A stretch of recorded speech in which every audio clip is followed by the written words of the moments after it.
Witchcraft, also known as sorcery or magic, is a topic that has been discussed in many cultures and religions throughout history. In Islam, witchcraft is considered a form of disbelief and is strictly prohibited. In this slide, we will explore the history of witchcraft and its origins in the light of the Quran and Hadith. Quran talks about witchcraft. The Quran mentions the existence of witchcraft and its practice in several verses. For example, in Surah Al-Baqarah, it says, "And from among the people is he who makes a trade of magic. Those who devise and practice magic will have no share in the hereafter." This verse highlights the fact that practicing witchcraft is considered a sin in Islam and will lead to consequences in the afterlife. Hadith. The Prophet Muhammad, peace be upon him, also warned his followers about the dangers of witchcraft.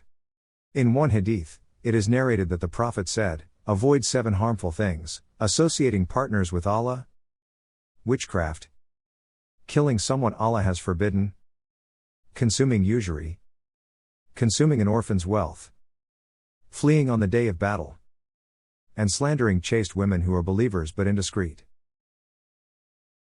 Origins of witchcraft. According to Islamic scholars, witchcraft has its roots in ancient times, when people believed in the power of the supernatural and idol worship.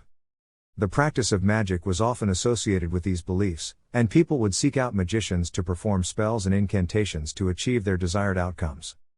However, as Islam spread and gained dominance, the practice of witchcraft was strictly prohibited and deemed a form of disbelief.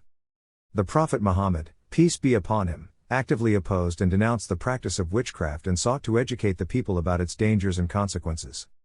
In conclusion, witchcraft is considered a form of disbelief in Islam and is strictly prohibited. The Quran and Hadith provide clear warnings about the dangers and consequences of practicing witchcraft. It is important for Muslims to understand the origins of witchcraft and to avoid participating in any practices that go against the teachings of Islam.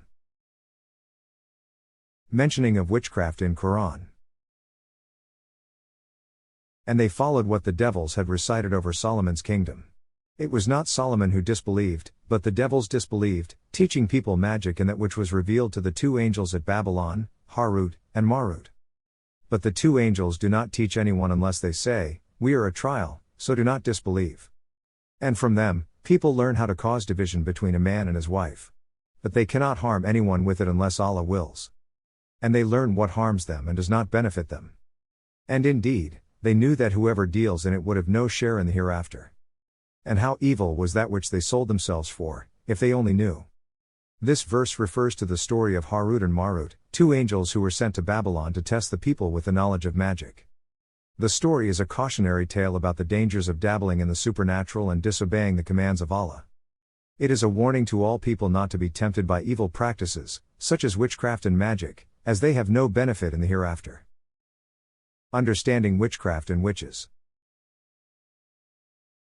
In Islam, the belief in magic and witchcraft is seen as a form of major disbelief, as you cannot do witchcraft without selling your soul to the devil and worshipping Satan.